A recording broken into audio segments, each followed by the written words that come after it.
हम आपको भारत के एक बेहद ही खूबसूरत राज्य की सैर पर ले जाने वाले हैं, जो अपनी प्राकृतिक सुंदरता, धार्मिक स्थलों, शानदार समुद्री तटों, हरी भरी वादियों, प्राचीन इतिहास, समृद्ध धरोहर और मॉडर्न साइंस एंड टेक्नोलॉजी के लिए प्रसिद्ध है। एक ऐसा राज्य जो देश का सबसे ज्यादा कॉफी का उत्पादन करने वाला राज्य है। इस राज्य का इतिहास हजारों साल पुराना है। महान विजयनगर साम्राज्य की शुरुआत भी इसी राज्य से हुई थी। रानी लक्ष्मीबाई से 30 साल पहले एक और रानी थी जिन्होंने अंग्रेजों के खिलाफ तलवार उठाई थी, और वो रानी इसी राज्य के कितूर से ताल्लुक रखती थी। यहाँ पर एक 3000 मिलियन साल पहले के पत्थर मौजूद हैं। इतना ही नहीं, चाणक्य द्वारा लिखे गए अर्थशास्त्र की ओरिजिनल कॉपी भी इसी राज्य के एक म्यूजियम में रखी हुई है। सबसे पहला प्राइवेट रेडियो स्टेशन की बात हो या फिर आज के समय में भारत के सबसे बड़े IT हब की, ये राज्य हर क्षेत्र में सबसे आगे रहता है। दोस्तों, आज हम बात कर रहे हैं भारत के दक्षिणी छोर पर प्रकृति की गोद में बसे एक बेहद ही खूबसूरत राज्य कर्नाटक के बारे में। तो देर किस बात की, अपना सीट बेल्ट बांध लीजिए अच्छे से और निकलते हैं कर्नाटक की एक शानदार सफर पर। सबसे पहले बता दें कि कर्नाटक की राजधानी शहर है बैंगलोर। बैंगलोर कर्नाटक की राजधानी होने के साथ साथ भारत का सबसे बड़ा IT हब भी है और इसे सिलिकॉन वैली ऑफ इंडिया भी कहा जाता है। फोर्ब्स की एक रिपोर्ट के अनुसार साल 2050 तक बैंगलोर दुनिया के टॉप 100 शहरों में शामिल हो जाएगा। सॉफ्टवेयर और टेक्नोलॉजी के मामले में आज बैंगलोर दुनिया के टॉप शहरों को टक्कर दे रहा है। देश की दो सबसे बड़ी IT कंपनी विप्रो और इन्फोसिस के हेडक्वार्टर्स भी बैंगलोर में ही स्थित है। साथ ही भारत की स्पेस एजेंसी इसरो का हेडक्वार्टर भी यहीं स्थित है। कर्नाटक की गिनती हमेशा से ही भारत के सबसे प्रमुख राज्यों में की जाती रही है। कर्नाटक भारत का छठा सबसे बड़ा राज्य है और आबादी के लिहाज से ये 8वें स्थान पर आता है। आज राज्य की जनसंख्या 6.6 करोड़ के आसपास है और इस राज्य में 84% हिंदू, 12% मुसलमान सहित ईसाई, सिख, जैन और बौद्ध धर्म के लोग भी रहते हैं। कर्नाटक को पहले मैसूर राज्य के नाम से जाना जाता था। आजादी के बाद 1 नवंबर 1956 को मैसूर राज्य की स्थापना की गई थी और सन 1973 में इसका नाम बदलकर कर्नाटक रखा गया। कर्नाटक का नाम कन्नड़ शब्द कारू और नाडू से लिया गया है, जिसका मतलब होता है काली मिट्टी, यानी कि लैंड ऑफ ब्लैक सॉइल। ये राज्य घूमने के लिहाज से भी एक परफेक्ट जगह है। केवल कर्नाटक में ही 40 से भी ज्यादा वाटरफॉल्स मौजूद हैं। आज कर्नाटक की अर्थव्यवस्था में एग्रीकल्चर का योगदान सिर्फ 12% रह गया है। इंडस्ट्रियल सेक्टर का GDP में 22% का योगदान है। वहीं सबसे ज्यादा 66% का योगदान सर्विस सेक्टर का है। कर्नाटक राज्य भारत की अर्थव्यवस्था को मजबूती प्रदान करने में काफी आगे है। इस साल राज्य की GDP $243 बिलियन रहने की बात कही जा रही है और पर कैपिटा इनकम के मामले में भी कर्नाटक राज्य भारत के अन्य राज्यों की तुलना में काफी आगे नजर आता है। इस राज्य के लोगों की सालाना प्रति व्यक्ति आय $3100 के आसपास है, जो भारत की औसतन पर कैपिटा इनकम से काफी ज्यादा है। पढ़ाई लिखाई के मामले में भी कर्नाटक तेजी से आगे बढ़ रहा है। फिलहाल कर्नाटक का लिटरेसी रेट 75% के आसपास है। कर्नाटक भारत का सबसे बड़ा कॉफी उत्पादन करने वाला राज्य है। भारत का 59% कॉफी का उत्पादन सिर्फ कर्नाटक में ही किया जाता है। इसके अलावा चावल, रागी, ज्वार और मेज का उत्पादन भी कर्नाटक में बड़े पैमाने पर किया जाता है। साथ ही फल, सब्जी और मीट का उत्पादन भी कर्नाटक में किया जाता है। इनके अलावा सीमेंट, ऑटोमोबाइल, बायोटेक और टेक्सटाइल इंडस्ट्री में भी कर्नाटक देश के टॉप राज्यों की सूची में शुमार है। आपको बता दें कि हमारे देश के पहले प्राइवेट रेडियो स्टेशन की शुरुआत भी कर्नाटक में हुई थी। साल 2001 में रेडियो सिटी 91.1 FM पहला प्राइवेट रेडियो स्टेशन बना,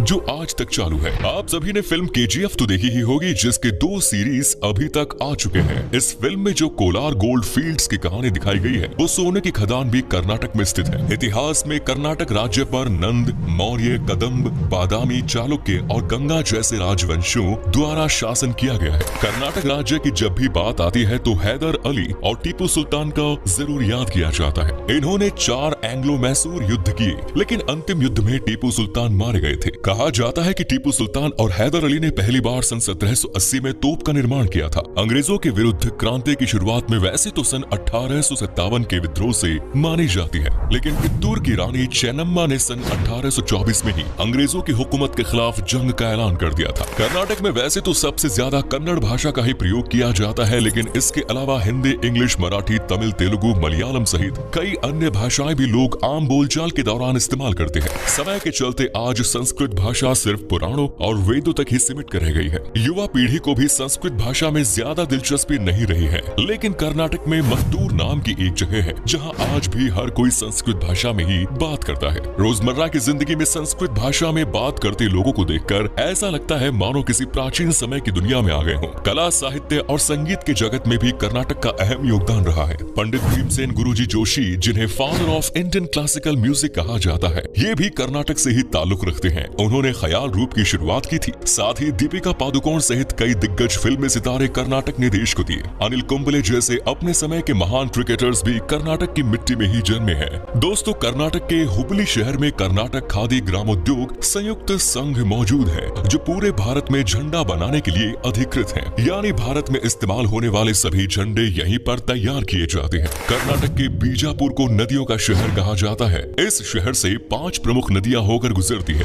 जिनके नाम कृष्णा, भीमा, डोनी, मालाप्रभा और घटप्रभा है। साथ ही ये शहर हाथों से बनाई गई इलकाल साड़ियों के लिए भी प्रसिद्ध है। कर्नाटक राज्य अपने त्योहारों, कला, संस्कृति और खाने के लिए भी प्रसिद्ध है। यहाँ की हवा में एक अलग ही ताजगी महसूस होती है। गणेश चतुर्थी, उगादी, दिवाली, हम्पी उत्सव, गौरी हब्बा और कन्नड़ राज्योत्सव राज्य के सबसे प्रमुख त्योहार है। लोक नृत्यों की बात करें, यक्षगान नृत्य, डोलू कुनीथा नृत्य और नागमंडला नृत्य कर्नाटक की शान माने जाते हैं। वहीं अगर खान पान की बात करें तो नीर डोसा को कर्नाटक की पारंपरिक डिश माना जाता है। इसके अलावा कोरी गासी, केन रवा फ्राई, उडुपी सांभर, मैसूर बोंडा, गोजू का स्वाद आप कर्नाटक जाकर एक बार जरूर लें। अब हम आपको कर्नाटक के प्रमुख शहरों और उन जगहों के बारे में बताते हैं जहां आप घूमने जा सकते हैं। बैंगलोर कर्नाटक की राजधानी होने के साथ साथ सबसे बड़ा शहर भी है। यहाँ पर आप कई ऐतिहासिक इमारत और मंदिर देखने के लिए जा सकते हैं। बैंगलोर पैलेस पूरे बैंगलोर शहर की शान माना जाता है। नाइट लाइफ के मामले में भी बैंगलोर का कोई मुकाबला नहीं है। आज पूरे भारत में सबसे ज्यादा पब बैंगलोर शहर में ही बने हुए हैं। बैंगलोर शहर अपनी शॉपिंग डेस्टिनेशंस के लिए भी काफी फेमस है। अगर वाइल्ड लाइफ और नेचर से प्यार है तो बैनरघट्टा नेशनल पार्क जरूर होकर आइए। Visvesvaraya industrial and technological museum में आपको विज्ञान से जुड़ी कई चीजें देखने को मिलेंगी। साथ ही Cubbon Park, Kanakapura, Nandi Hills, Chunchi Falls जैसी कई जगह आप जा सकते हैं। बैंगलोर शहर से चंद घंटे की दूरी पर श्रवण बेलगोला नाम की एक जगह है। ये जैन धर्म के लोगों के लिए एक प्रमुख आस्था का केंद्र है, जिसे गोमटेश्वर के नाम से भी जाना जाता है। यहाँ पर भगवान बाहुबली की 57 फीट ऊंची प्रतिमा विराजमान है। इस मूर्ति की खास बात यह है कि ये प्रतिमा सिंगल ग्रेनाइट पत्थर से तैयार की गई है। कर्नाटक की मैसूर चारों तरफ से हरियाली से घिरा हुआ एक शहर है। मैसूर शहर दिन के समय जितना खूबसूरत नजर आता है, रात के समय इसकी खूबसूरती उससे भी कई गुना बढ़ जाती है। पूरे शहर में हर जगह आपको चकाचौंध नजर आएंगी। सभी ऐतिहासिक इमारतों और महलों पर रात के समय रोशनी की जाती है। इस शहर से आप चंदन से बने साबुन, अगरबत्तियां खरीद सकते हैं और वोट डालने के बाद आपके हाथ पर जो इंक लगाई जाती है, उसका निर्माण भी मैसूर में ही किया जाता है। मैसूर के अलावा वो इंक भारत में और किसी जगह नहीं बनती। मैसूर एक काफी साफ सुथरा शहर भी माना जाता है। मैसूर पैलेस इस शहर का सबसे पसंदीदा टूरिस्ट डेस्टिनेशन है और ये भारत में ताजमहल के बाद सबसे ज्यादा घूमे जाने वाली जगह भी है। इसे अम्बा विलास पैलेस के नाम से जाना जाता है। ये पैलेस वाडिया राजवंश का राजघराना हुआ करता था। ललिता महल मैसूर का दूसरा सबसे बड़ा महल है और इसका आर्किटेक्चर भी काफी प्रशंसनीय है। Saint Philomena Cathedral church Bharat का दूसरा सबसे ऊंचा चर्च है, जो मैसूर में ही स्थित है। इनके अलावा भी कर्नाटक राज्य के मैंगलोर शहर अपने खूबसूरत समुद्री तटों के लिए विख्यात है। ये भारत के उन चुनिंदा शहरों में से एक है जो हवाई, रेल और सड़क समुद्री मार्ग से जुड़ा हुआ है।